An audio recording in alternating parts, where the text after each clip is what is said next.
Olá, tudo bem? Como vão todos vocês?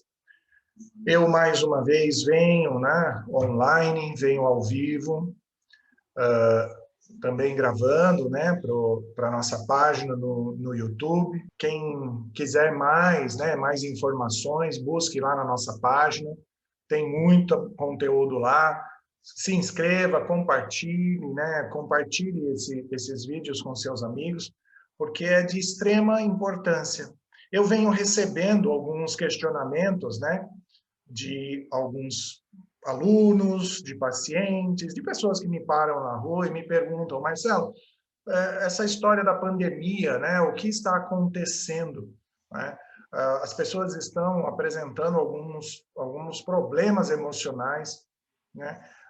Ouvi dizer, né, vocês sempre falam, né, a respeito da neurose.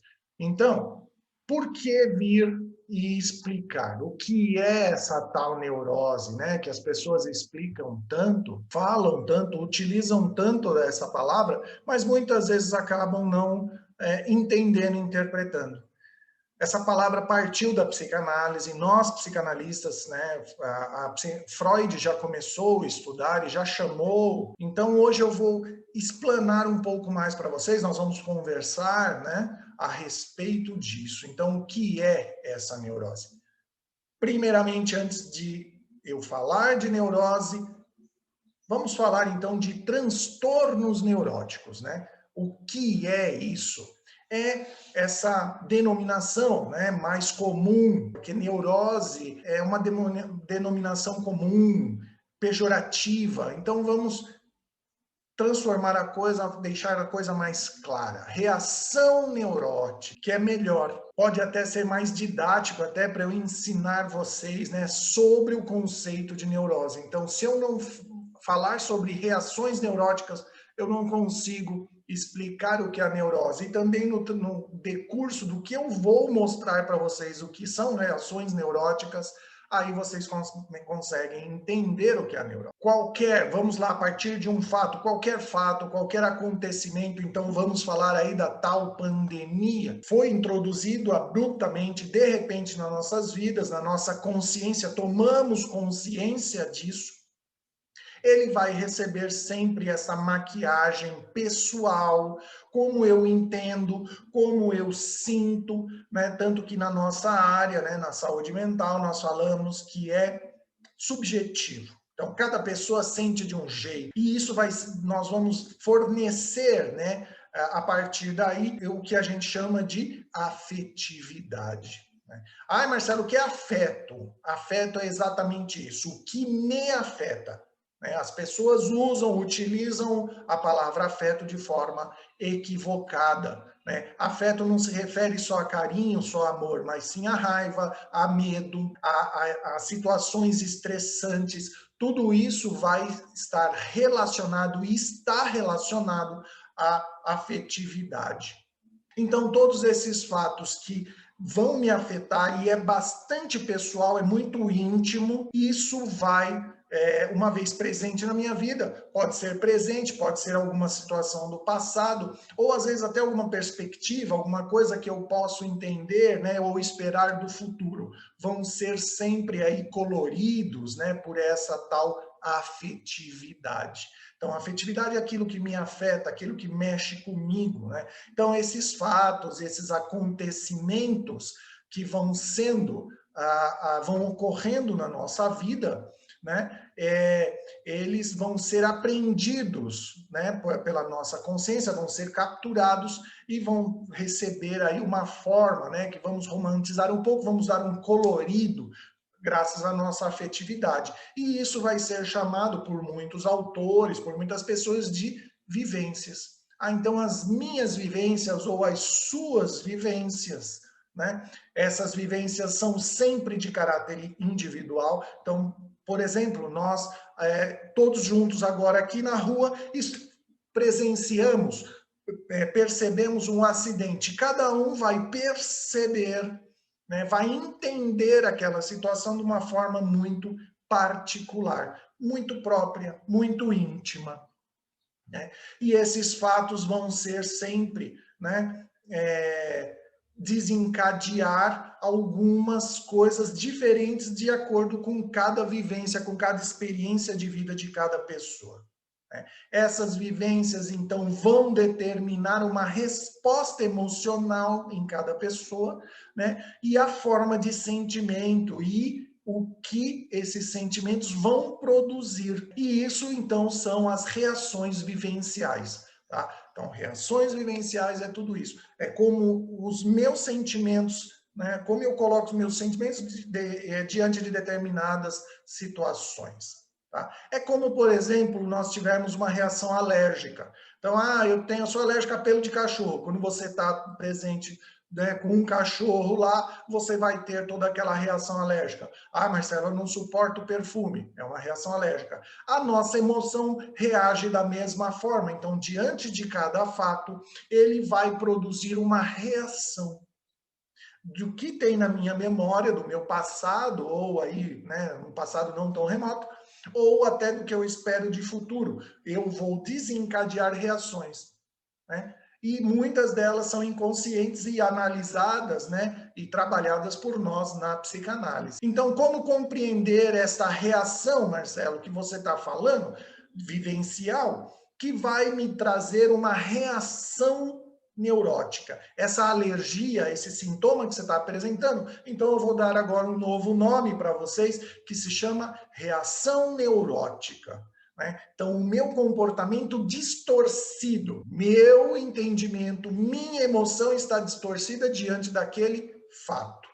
Tá? E isso tudo vai exigir, né, para vocês entenderem, que por isso que eu falei de vivências. Então, uma reação vivencial normal, você vai ter uma vida normal. Agora, uma reação, né, uma vivencial anormal vai te jogar aí nesta reação que a gente chama uma reação neurótica. E ela pode, né, até ser considerada normal, mas quando exacerbada, né, porque eu falo em psicanálise e não existe receita de bolo. Não é porque aconteceu isso que vai ser aquilo. Não é porque você falou aquilo porque você está pensando isso. Nós não somos portadores de bola de cristal. Nós somos analistas. E aí, a partir disso, dessa reação vivencial, que pode ser uma relação causal, uma relação proporcional, porque às vezes, né, você toma um susto e tem gente que, né, diante de um inseto, uma barata, faz um escândalo. Então, proporcionalidade. E também a relação temporal. Quando aconteceu? Foi na minha infância? Foi na minha adolescência? Foi agora? Foi ontem, Marcelo? Então, as pessoas vão nos trazer no consultório e nós vamos trabalhar com essa relação. A causa, a proporção e quando acontece. Por que tudo isso, Marcelo? Porque é complexo, é extremamente complexo. O ser humano, pela natureza humana, já é complexa. Ainda bem, né? Senão não precisaria de nós profissionais, não só nós psicanalistas, mas também os psicólogos e também os colegas médicos psiquiatras. Porque tudo isso desencadeia fatos nas nossas vidas. E nem sempre um estímulo pode, né, e vai determinar essa reação previsível, que é o que eu falo. A partir disso, você vai acontecer aquilo. Não existe essa previsibilidade. Né? Cada pessoa se comporta de acordo com a sua sensibilidade e é muito individual. Então, assim, essa forma, né, de valorização da vida vai ser sempre concordante com a sensibilidade afetiva de cada indivíduo. Com essa sensibilidade afetiva, é um atributo de personalidade. Os valores desses fatos vão depender sempre, né, e vão ser invariáveis, né, de personalidade para personalidade. Então, para compreender essas reações vivenciais, os fatos vividos, é indispensável, né, a ideia desse segundo, que cada pessoa reage exclusivamente à sua maneira diante da realidade. Porque eu falo muito e ensino muito isso para os meus alunos, né? Ansiedade e excesso de futuro. Depressão é excesso de passado. O que ninguém consegue viver é dentro da realidade, no aqui e agora, no hoje. Né? É extremamente complexo estarmos na realidade. Por quê? diante daquilo que eu estou vivenciando, eu vou ter reações emocionais. E dentro disso, por exemplo, dessas reações, eu vou colocar para vocês assim. Por exemplo, então, a reação de sintomas emocionais, que eles vão aparecer pode aparecer dentro de minuto, pode aparecer em horas, né? E tudo isso vai acabar, né, trazendo essa vivência causadora desse estresse e que vai, às vezes, desaparecer ou não. Tudo vai depender dessa questão de alguns dias, de algumas horas, há uma espécie desse atordoamento, né, dessa diminuição de atenção, incapacidade de se integrar, né, de se relacionar com todos os estímulos na nossa vida. Esse estado, até para alguns pacientes relatam, eu fiquei, Marcelo, desorientado naquele momento, né? Eu não conseguia entender o que estava acontecendo comigo. E isso é chamado, então, para ter essa reação aguda a esse estresse, vai ser indispensável ter essa conexão de tempo, né? Por isso a reação temporal que eu estava falando, que vai trazer sintomas emocionais. Esse impacto, né? Esse estressor que nós chamamos estressor psicossocial. Essa espécie de choque que vai me trazer uma reação aguda de estresse, e lógico que é psíquico, lógico que é emocional, pode estar junto aí esse atordoamento, essa desorientação. Tardiamente pode trazer estado, né, um quadro de depressão, angústias, né, que é aquele aperto no peito, que nem todo mundo fala, ansiedade, que é o que nós estamos falando hoje, raiva, algumas pessoas reagem, né, com raiva diante de situações estressantes e algumas até se desesperam, entram aí num quadro, né, de desespero. Aí alguém falou assim para mim, né, Marcelo, mas e você falou de estresse, e o tal do estresse pós-traumático? Existe? Existe, e muito, né? O estresse pós-traumático já é uma reação tardia, né? Que foi o quê? Contraída, que foi jogada para dentro de mim, eu guardo, eu escondo até de mim. Só que ela vai aparecer, esse estresse vai aparecer mais tarde. É inevitável que venha à tona, não dá para segurar, né? E esse evento, essa situação estressante um dia vai surgir. Por isso que às vezes as pessoas nos procuram e nem sabem, né? Eu estou sentindo um monte de coisa aqui, Marcelo, estou irritado, estou depressivo, tem hora que eu estou ansioso, né? Eu me desespero, reajo com raiva, a pessoa fala assim, bom dia, só se foi para você. E eu nunca fiz isso. Pode estar relacionado a um estresse pós-traumático, que pode ser aí de longa ou curta duração, o que vai aparecer, né? E aí vai também, junto com isso, né, com todas essas reações, esse embotamento emocional, o afastamento social, então a pessoa se fecha dentro de casa, né? Eu gosto de ficar sozinha. Eu acho que não. Você está sofrendo de alguma coisa, porque a humanidade, nós somos seres gregários, precisamos viver em comunidade, então não dá, né? Sonhos frequentes, nós na psicanálise trabalhamos muito com a interpretação dos sonhos, então isso, né, nós vamos trabalhar, porque muitas vezes esse sonho que esse indivíduo está nos apresentando se refere lá a algum fato, algum acontecimento do passado dele que ficou escondido no inconsciente e precisa ser aí, como diz Lacan, ser ressignificado, darmos um novo significado para aquilo. Então, nós trabalhamos também com esses sonhos, né, que muitas vezes as pessoas falam que são pesadelos. A pessoa vai também apresentar uma diminuição de prazer, né? Eu gostava de caminhar, agora não consigo nem olhar para a rua.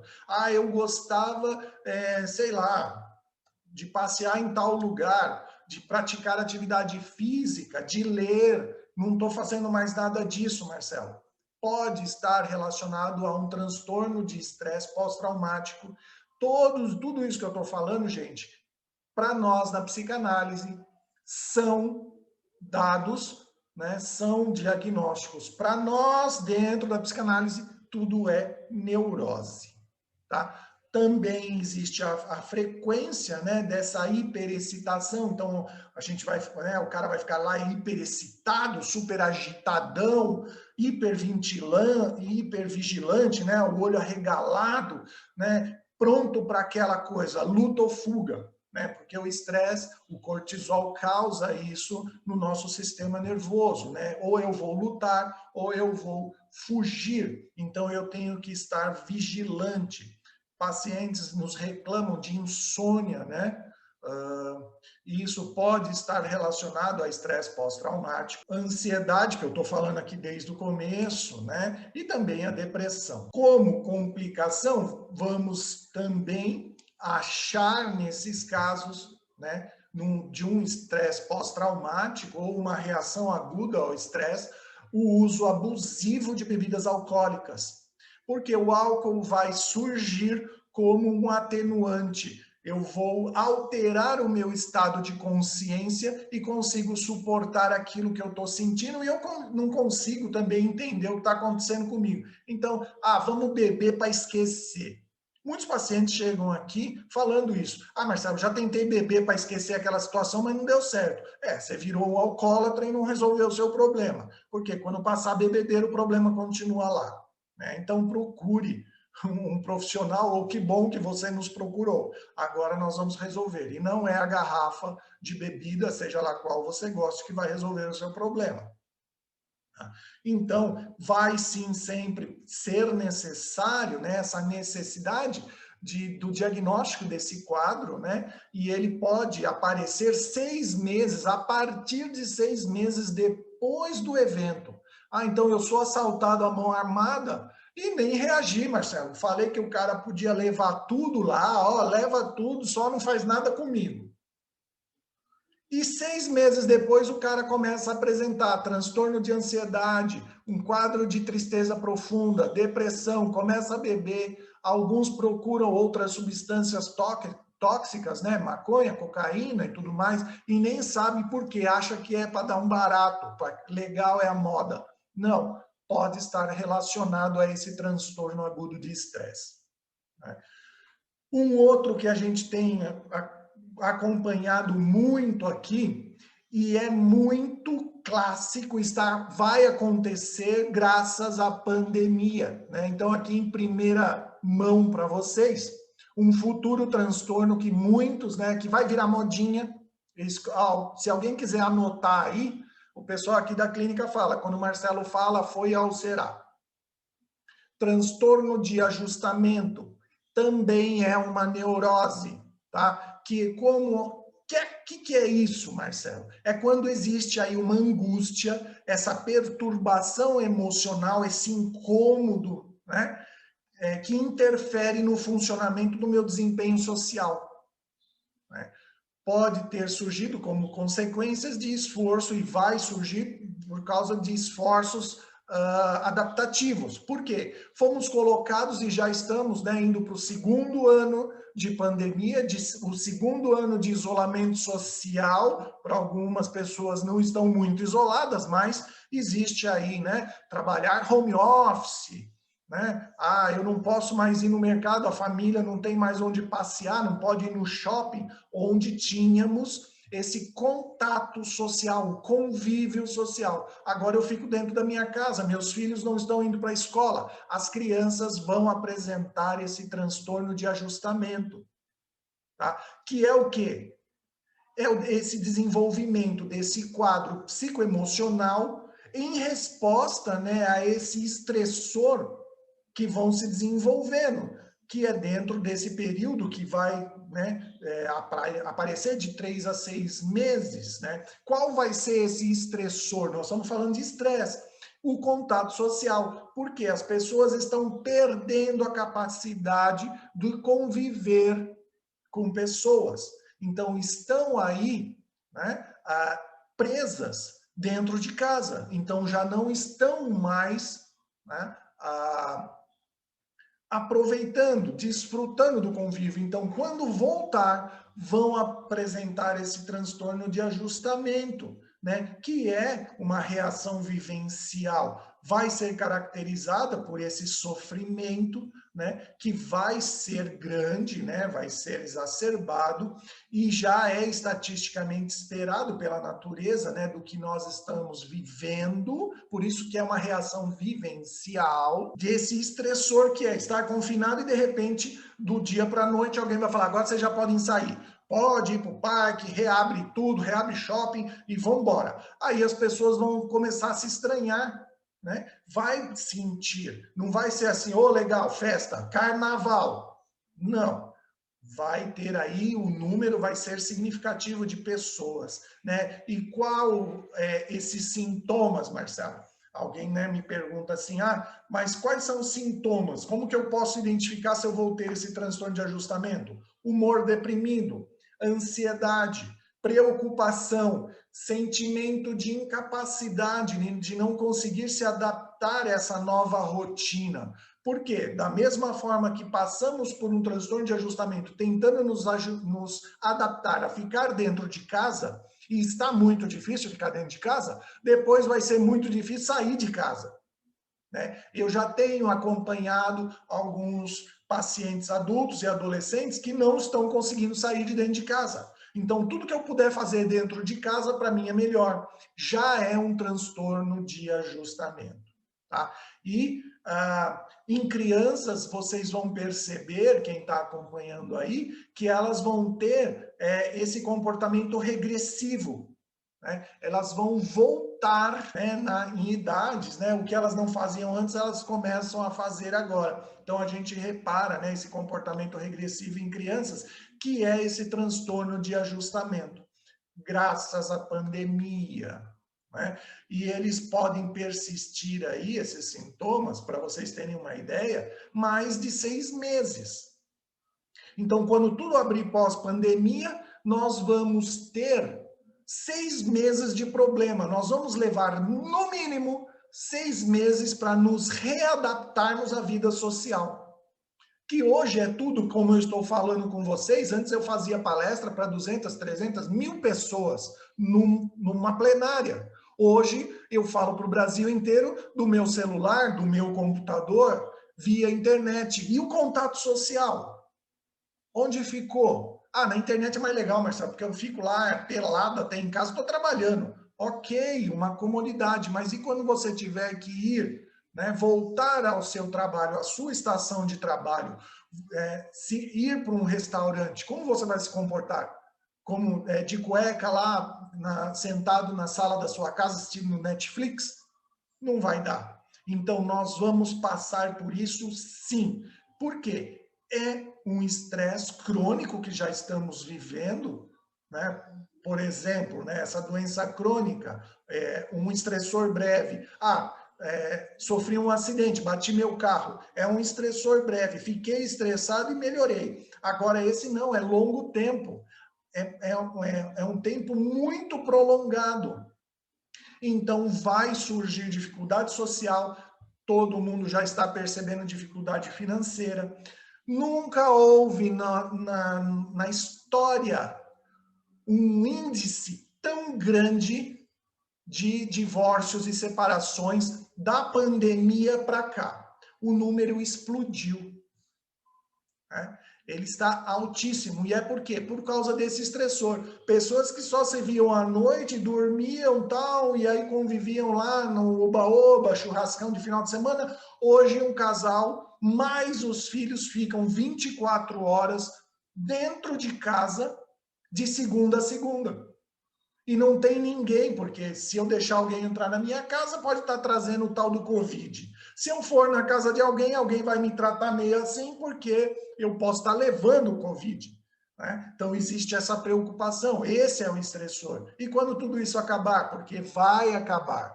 Todo mundo vai pegar. Ai, Marcelo, você está falando isso. Gente, é igual a gripe. Todo mundo vai pegar. Eu sou da área de saúde, eu tenho 31 anos de área de saúde. Cresci dentro de hospital. Já lidei com um bicho muito pior do que o Covid em toda a minha carreira. Então eu sei o que eu estou falando. Todo mundo vai pegar. Uns mais, outros menos. Um vai precisar de hospitalização, o outro não. Tem gente que até pegou e nem sabe que pegou, porque não teve nada, então estava com a imunidade top, uma alimentação ótima, sono perfeito, não pegou. Ah, não, tive contato com o vírus, mas não peguei. Então eu estou legal. Que bom, mas é um retrovírus. Então ele vai, um dia ou outro, nós vamos pegar. É igual gripe, você pega por ano, 2 gripes por ano. Por quê? O vírus muda. Até hoje, nós estamos com 11 anos de H1N1. Todo ano tem que vacinar da tal H1N1, a famosa vacina da gripe. É um vírus muito parecido. Então, o problema está aí. E nós, profissionais de saúde mental, estamos indo a campo. A minha preocupação é que vai explodir a necessidade de pessoas em terapia e não tem profissional suficiente para isso. Eu falo isso aqui na clínica todo dia para a equipe e para os meus alunos. Esses estressores, então, podem afetar um único indivíduo, uma família inteira, um grupo, a comunidade, a sociedade. Então, quem hoje é o nosso estressor? A pandemia. Não vou nem falar do Covid, porque esse nome cansa, né? Então, a pandemia. Vamos amenizar a coisa. Alguns estressores, outros, né, podem acompanhar eventos que vão se evoluindo. Por exemplo, uma criança que tem que ingressar na escola, que é essa volta para a escola agora. Quantas crianças e adolescentes estão com medo de voltar para a escola?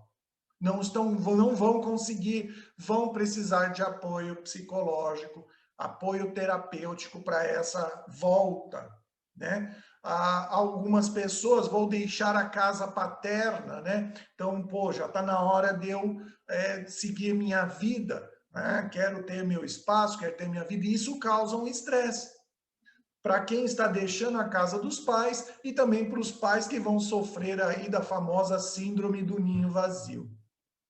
Tudo isso é estressor? Tudo isso é estressor. Eu vou ter que me readaptar? Sim, você vai precisar se readaptar. E isso causa estresse. Casar-se, para algumas pessoas, casar tá tudo certo, troca de roupa e troca de casamento. Para outros, né, que é a famosa síndrome da noiva lá, né, ela entra num estresse, numa coisa que 1 ano e meio antes, 2 anos, já está planejando esse casamento. Isso é estresse, né? Então, vou ter que deixar, né, a minha família e constituir uma nova família, né? E não é só a festa de casamento, tá, que está por trás do desespero aí. É o estresse dessa nova vida, né? Tornar-se pai e mãe, muitos aqui no consultório falam, mas eu sou pai, eu vou ser mãe, e agora, Marcelo, não estava preparado, não estava esperando. Vamos trabalhar, né?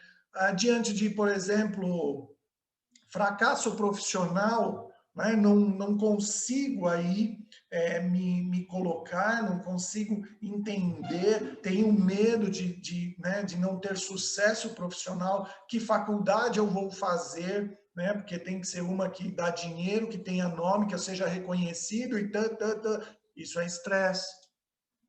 Algumas pessoas vão sofrer um estresse assustador com a aposentadoria, por exemplo.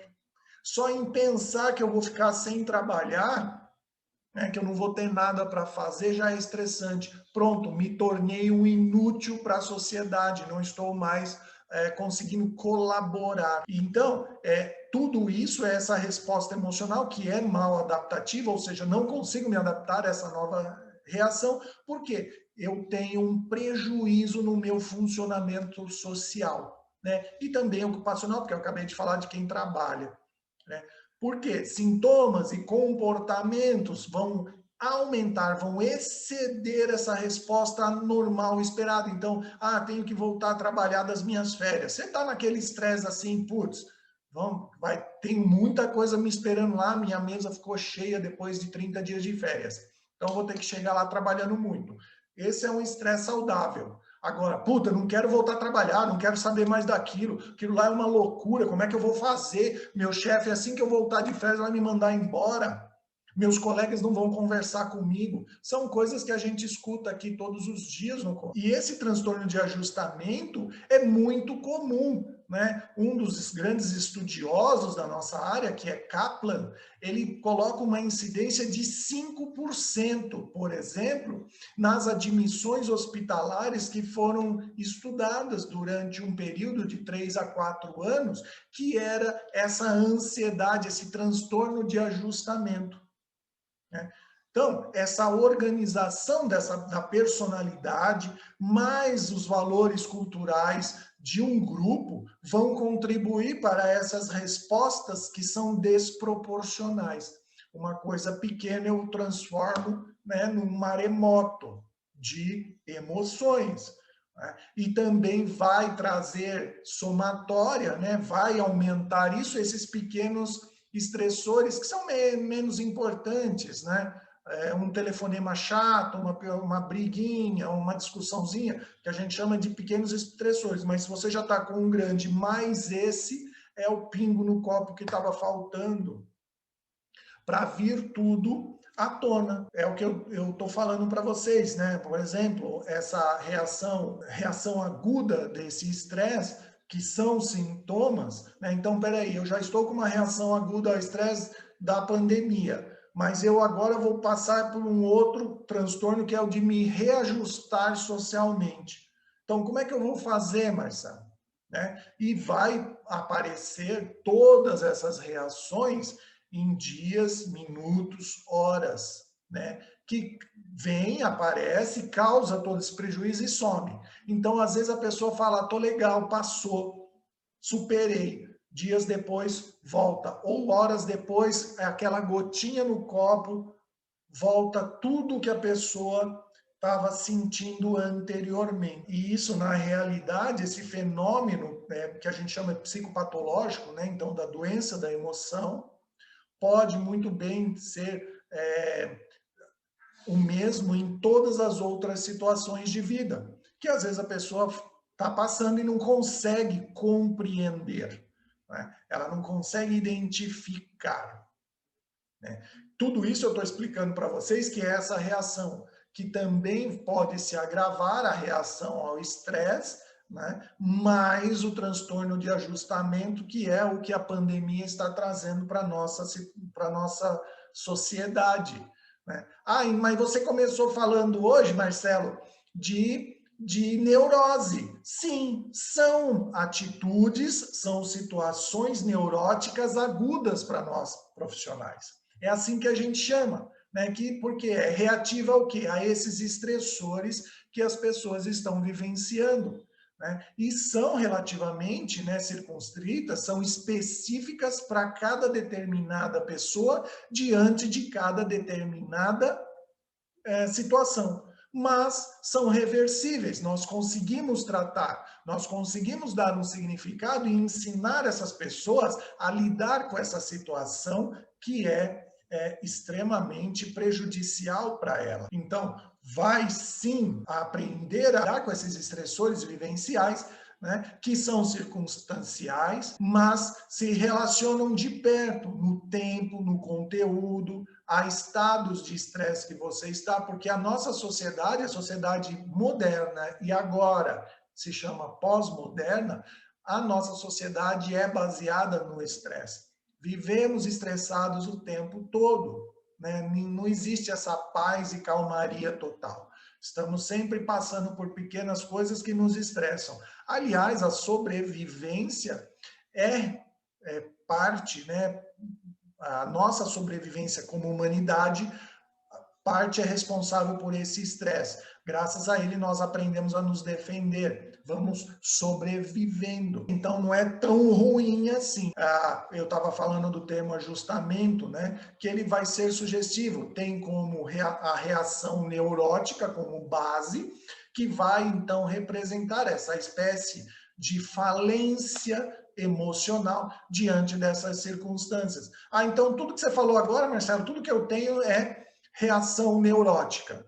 Beleza, nós, psicanalistas, dizemos que tudo é reação neurótica. Tá? Por isso, as pessoas usam erroneamente a palavra neurose, porque não sabem o que estão falando, né? Eu sou neurótico mesmo. Nossa, que neurose é essa? Sim, uma reação mal adaptada àquela situação. Então, neurose vai ser isso, né? Ela pode ser aguda, pode não ser, pode ser crônico, né? Então, tudo isso vai ajudar vocês a compreender essa coisa que nós estamos falando, que é a tal da neurose, né? Que é uma condição, e ela é suficientemente possível para o surgimento, né, de verdadeiras tempestades emocionais. Então, o que está na neurose? A neurose para nós profissionais é essa tempestade emocional. É o cara perde o controle, né? E ele não sabe o que está acontecendo, porque vulnerabilidade individual, falta de capacidade de adaptação, né? O número de ocorrências que isso vai ocorrendo, né, vai acontecendo, desculpa, a gravidade, né, desses rompantes emocionais, como o cara está reagindo, o que vem à tona, caiu uma colher, o cara explode. Provou uma comida, está com mais sal ou menos sal, ele joga as coisas na parede. Então, isso é uma reação neurótica. Por quê? Muitas vezes vai estar associado a uma situação traumática lá atrás, que nós vamos chamar de reação neurótica aguda, né? Então você está falando que agora você estava falando de reação neurótica, que tudo é uma reação neurótica e agora é aguda. Aguda porque, né, na personalidade neurótica, né? Então, eu já trago um problema do meu passado. Lembra do caso de alergia que eu estava falando? Então, eu já trago uma alergiazinha lá de perfume. Então, cada vez que eu tenho contato com aquilo, eu tenho uma reação aguda, não é crônica, né? A alergia dá e some, dá e passa, dá e passa, dá e passa. Por isso que nós chamamos, né, dessa personalidade neurótica, porque eu explodo e me acalmo, eu brigo e me recupero, eu fico agitado e hipertenso, né, e não de pressão arterial, mas fico dentro de uma tensão nervosa muito grande e me acalmo. Então, isso vai ocorrendo diariamente, semanalmente, mensalmente, e vai agravando o caso, né, de cada pessoa, né? Então, o que vai acontecer depois de um tempo vai voltar ao normal. Então, eu tenho aquele estressor e volto ao normal. Volto. Vai voltar? Vai. Mas vai se repetir, porque não foi tratado, não foi mexido naquilo, que é o que nós, profissionais, vamos fazer nos nossos consultórios, né? Por isso que a gente chama de reação aguda, né? Lá na configuração da personalidade. Então, você reagiu daquela forma agudamente, ou seja, só naquele momento. Então, por isso que a gente fala que a pessoa está nervosa por causa da neurose, ela está alérgica por causa daquele momento, não que ela é alérgica, ela está. Por isso, esse conceito atual, e é muito atual, de neurose, né, em todos os manuais de classificação, principalmente no DSM-5, né, que nós utilizamos agora, onde ele vai falar dessas doenças de personalidade como um estado permanente ou duradouro. Aí já se torna doença, e não aquele momento. Então, o que é agudo passa. O que é crônico, o que demora, o que não vai embora, aí sim vai ser uma patologia, né? Então é fácil a gente deduzir, né, que a tal chamada neurose seria, na realidade, a base do estudo da psicanálise, que é a personalidade neurótica.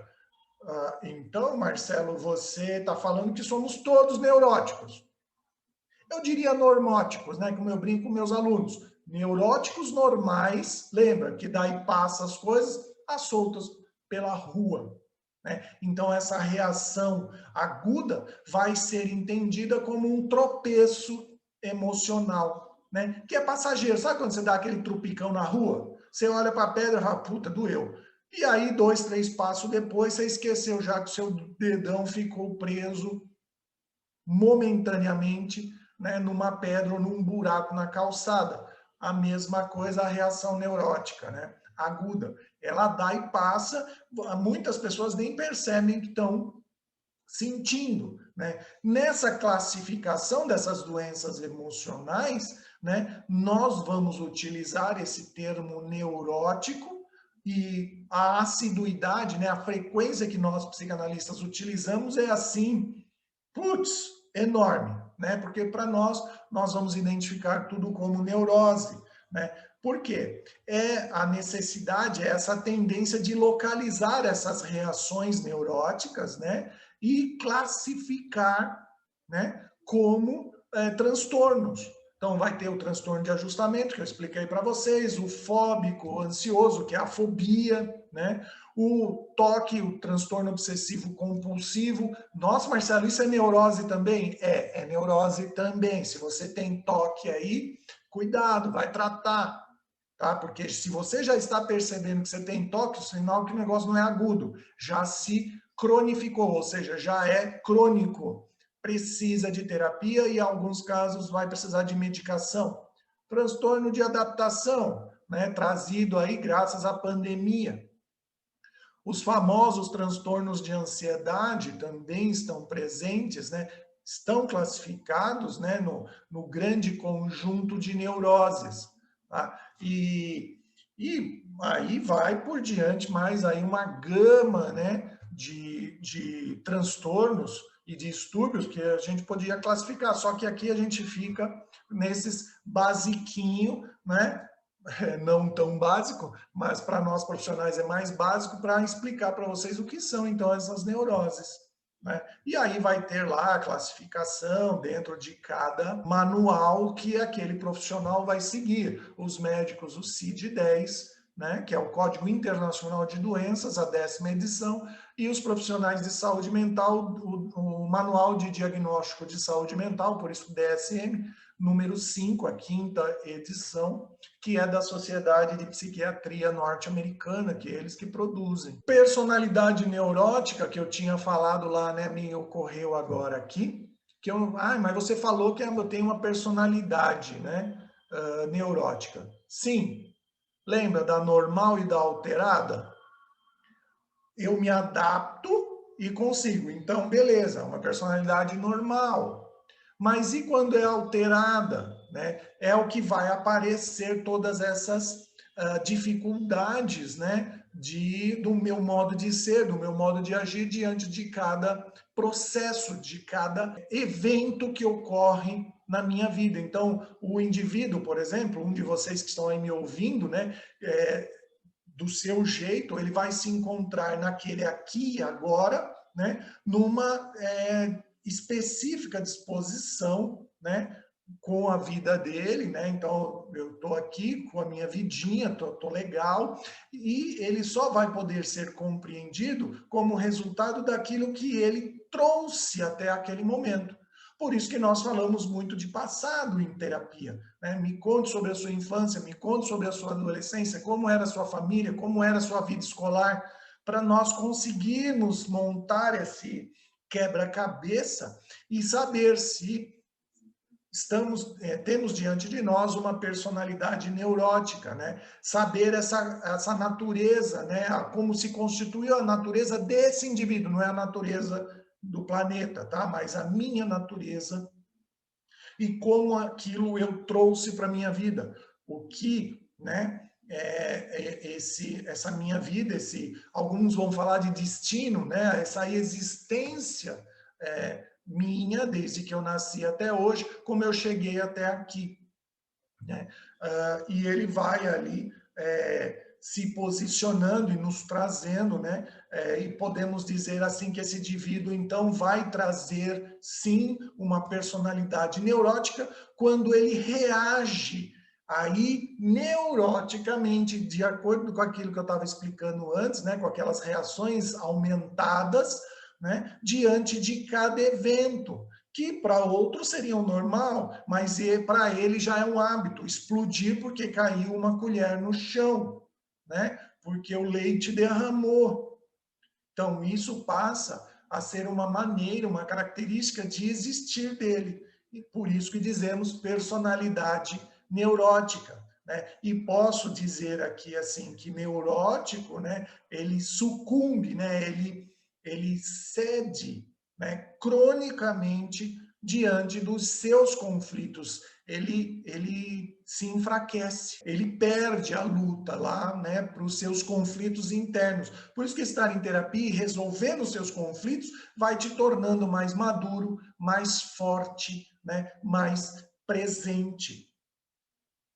Porque você eliminou o que a gente brinca aqui na clínica com o seu lixo do passado. E posso até arriscar, né, e considerar o indivíduo neurótico quando aí vem algumas palavras, né, as suas pulsões inconscientes, né, dominam as atitudes conscientes. Então, o que gera lá dentro do meu eu e vem e toma conta de mim. Por exemplo, esse medo, né? Um medo sem eu saber de onde está vindo esse medo, tá? Por isso que eu estou falando aí de uma pulsão, né?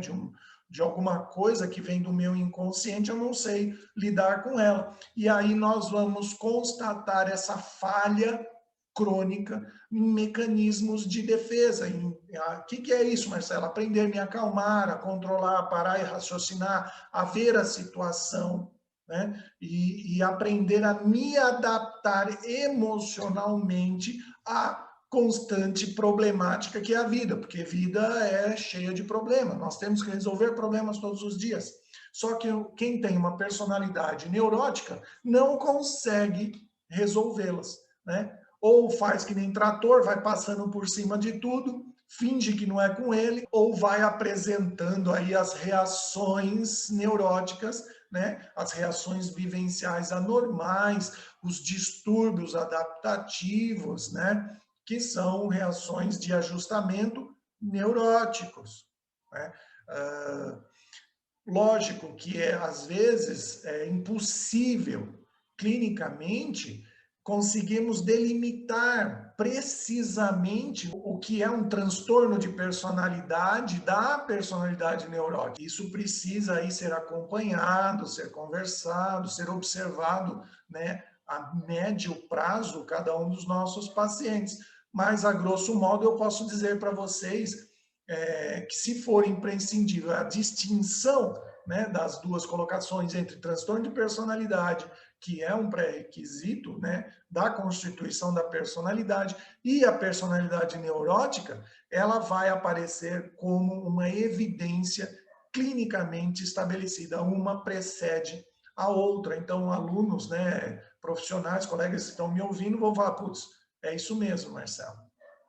E eu não tenho nem medo de errar, né? Que a diferença entre uma e outra é constatada. Quem tem miopia e outro que tem meio grau, e um que tem miopia com 3 graus. Entenderam? Então, o transtorno de personalidade e o transtorno de ajustamento. Então, eu tenho uma miopia que é só meio grau. O outro tem uma miopia com 3, 20, 10 graus. Então, dá para eu arriscar para explicar para vocês dessa vez, né?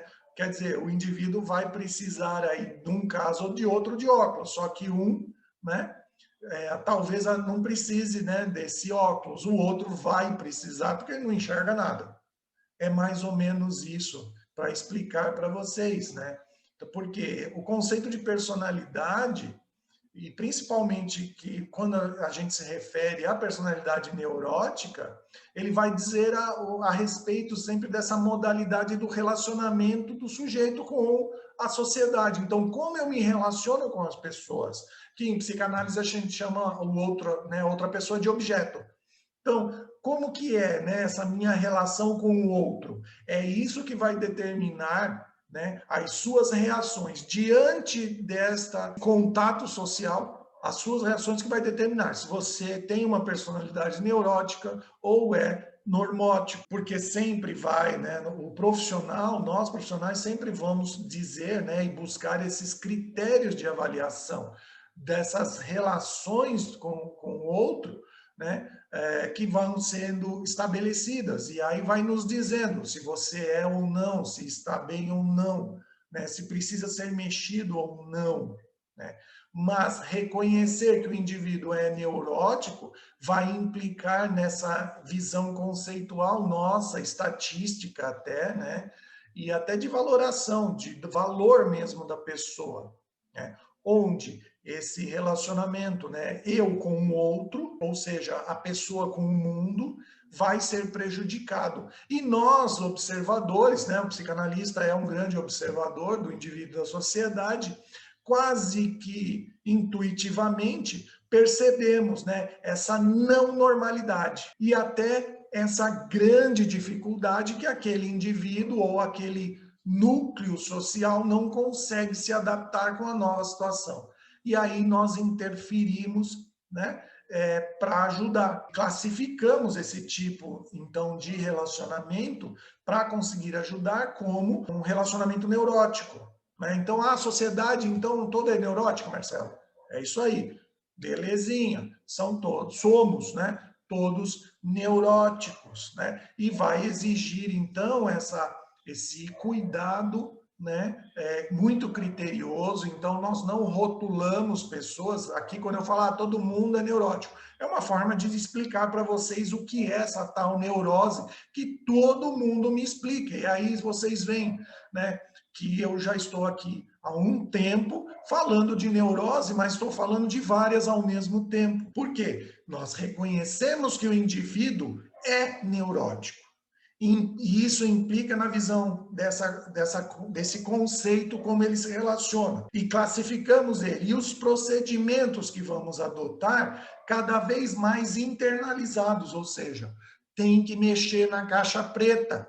Você tem que sentar diante de um profissional e lidar com esse seu conteúdo inconsciente, que vai o quê? Favorecer especificidade, que eu poderia dizer, né?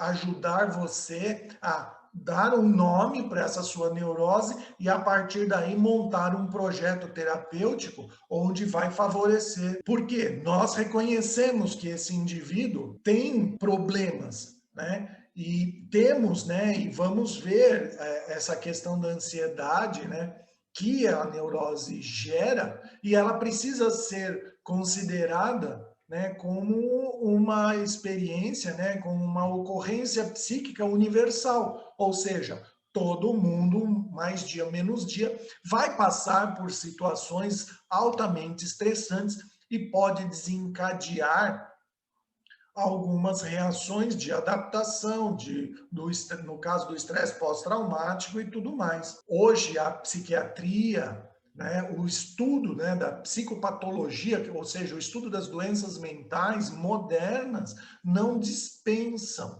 né, os conhecimentos conceituais de linha geral. Essas propostas pelos grandes, que a gente chama tratadistas, né? Por exemplo, Freud, na psicologia, o Jung, Lacan. Todos esses grandes estudiosos montaram grandes tratados, né, para estudos de cada doença mental, e aí nós vamos, a partir daí, modernizar, trazer essa analogia, né, com essas novas concepções. É como um carro, tá? Você foi lá inventado o carro, já foi inventada a roda, agora nós estamos melhorando como utilizar o carro e a roda. Nós não reinventamos roda, não precisa inventar a roda. Ela já foi inventada, agora vamos melhorar o uso dela. É mais ou menos assim que funciona na saúde mental. Já foi trazido o conhecimento, agora vamos modernizá-lo, vamos atualizá-lo, vamos aplicá-lo. Por isso, essa grande até mudança, né, de profissionais estar atendendo remotamente também, né? É uma mudança, é uma modernização para atender a sociedade, tá? Então, o que a gente volta?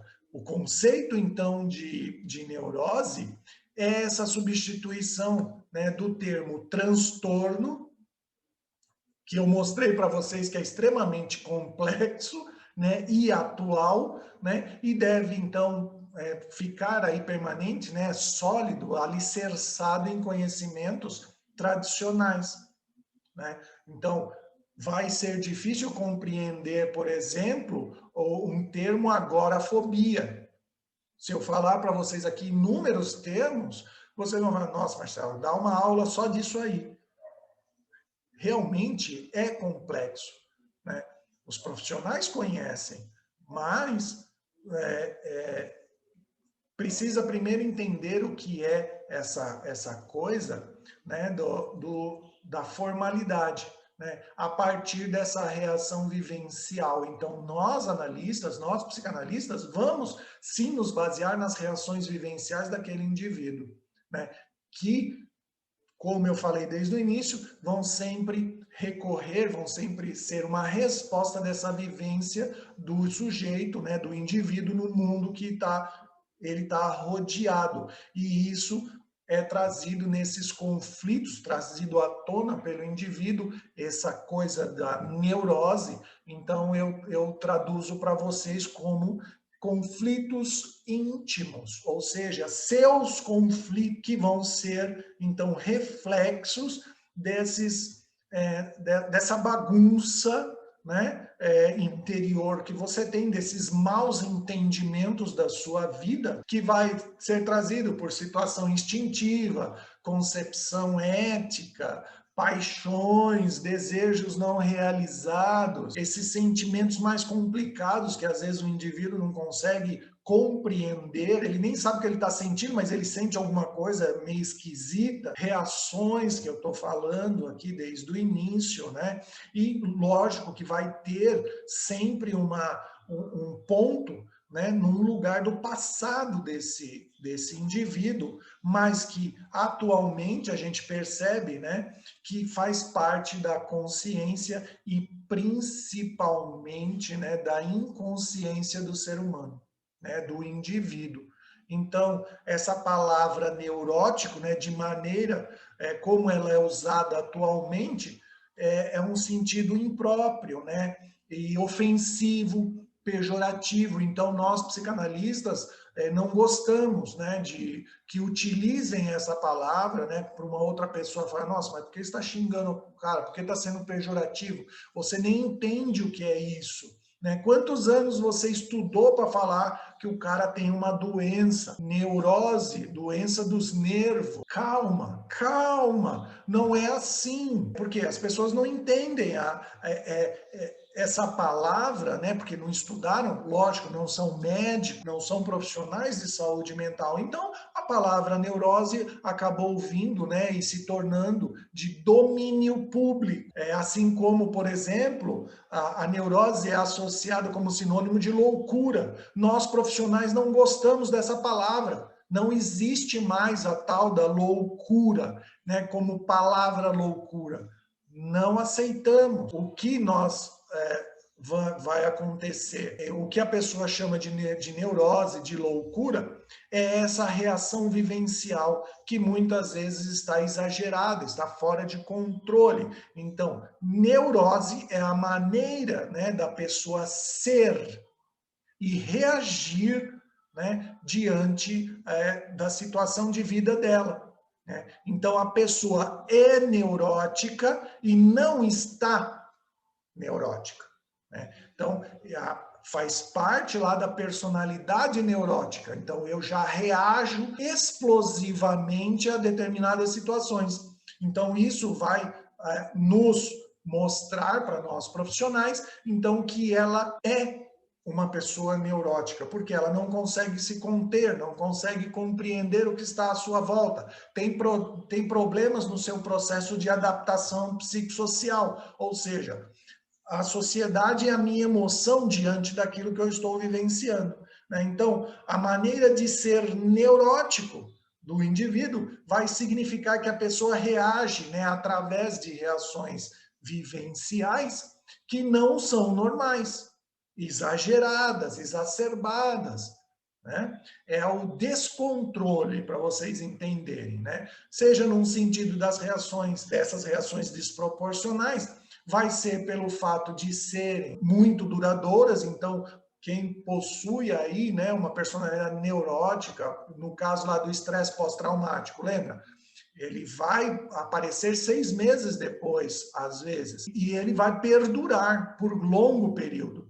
Então, resposta ao estresse. Mas é de hoje? Não, é de algum lugar lá do meu passado. Isso precisa ser analisado. Só que deixa claro, porque a pessoa evita lugar, evita atitudes, né? Para aliviar essa ansiedade, se distanciar da ansiedade, por exemplo, quem tem transtorno obsessivo compulsivo, quem tem toque. Então, é uma reação de adaptação. Então, eu crio um ritual para me manter tranquilo, para evitar o estado de ansiedade que me faz mal. Então, todo neurótico tem plena consciência do seu problema. Tá? E muitas vezes ele se sente o quê? Impotente. E ele não consegue se modificar. Ele não consegue. E é como aquelas pessoas falam muito para nós profissionais e para mim. Ah, eu não preciso ir lá com você, Marcelo. Eu não vou fazer terapia, eu não preciso disso. Eu sei muito bem quem eu sou, eu me resolvo, eu me conheço. Para que eu vou sentar diante de você lá? Parabéns, né? Então, você tem plena consciência do seu problema, só que você não sabe realmente como resolver. Você está mascarando o próprio neurótico. Então, parabéns, você acabou de descobrir que você é neurótico. É assim que eu respondo para as pessoas, né? Porque lá para Freud, por exemplo, né, psicanalista que se preza fala de Freud. A neurose é resultado de um conflito, né? De coisas antagônicas. Então, eu quero ficar aqui nesse lugar e não posso. Eu quero uma coisa, mas não consigo. Né? Eu quero ser alguém e não consigo. Conflito, né, entre prazer, desejo, né, e o medo, né, de ser punido, né, moral ou socialmente, isso causa, né, lá Freud estudou esse conflito que para nós psicanalistas é pulsão, né? Então, o que me impulsiona, o que eu busco para minha satisfação, alguma coisa, né, na sociedade, na família, no convívio, me impede. Então, esse, para Freud, é um conflito, e aqui é bem básico o que eu estou falando para vocês, tá?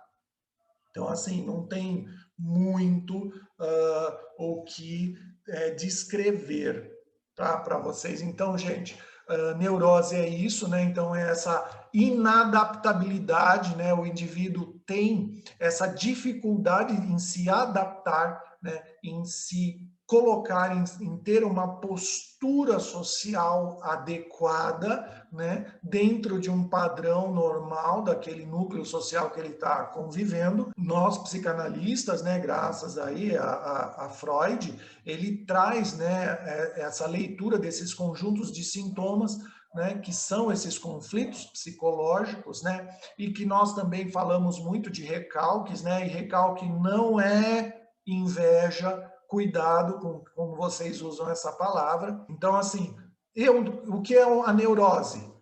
É a dificuldade do indivíduo em se colocar, em se relacionar com o meio que ele está inserido.